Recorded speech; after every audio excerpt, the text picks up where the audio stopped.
A lot of excited folks breathing a sigh of relief today. You know, the 930 has been closed for a year. About 500 of its employees have been furloughed.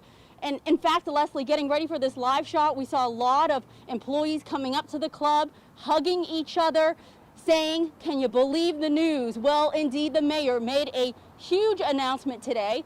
The first wave of restrictions lifted here in D.C. May 21st for most public and commercial spaces, and then June 11th, large venues like the 930 Club are back to business.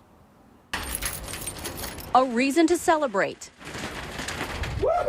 Starting June 11th, large music venues like the 930 Club will reopen at full capacity. We are absolutely ecstatic. Audrey Fix-Schaefer represents the 930, Anthem, and Lincoln Theater. All three venues book traveling bands who she says would likely only play to full capacity crowds. As soon as the world heard that Washington, D.C. was going to be reopening fully, that all the emails and texts and phone calls started to pop. You think that a lot of people have been waiting on this day. I don't know that any more than I. Even D.C.'s health director is celebrating a sigh of relief that after 16 difficult months, D.C. is approaching 5% community spread. That's the metric that gives the district the green light to reopen safely, starting with May 21st. Capacity limits lifted at public and commercial activities.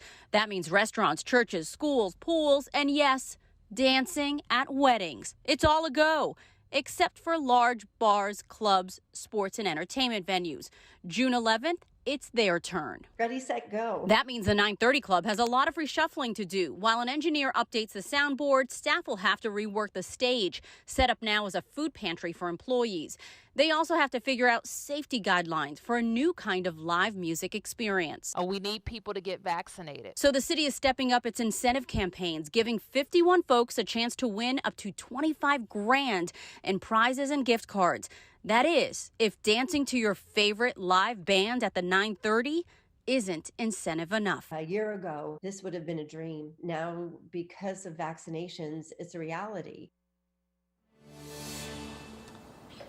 And it's a reality that we were all working towards. And finally, the mayor says we are reaching our goal thanks to, she says, all the D.C. residents and businesses who stuck through and made sacrifices to make sure that we got to a point where we can safely reopen. So here's the big takeaway. D.C. lifting some of its restrictions. The first wave, May 21st, the second wave, June 11th. Now, the mayor says more people have to get vaccinated to stay on this track. If the numbers go the wrong way, we'll have to close again.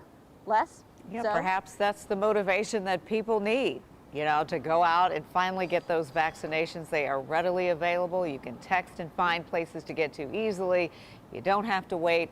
Let's hope this all helps us open up and open up safely. Dee, thank you. More reopening news in D.C. City employees will continue to return to the office. 25% of city workers are back now. That goes up to half of them on June 7th, and by July 12th, everyone will be back. So what about the rest of the area? Maryland has lifted most restrictions, but Prince George's and Montgomery counties have kept a 50% capacity on dining, gyms, and stores.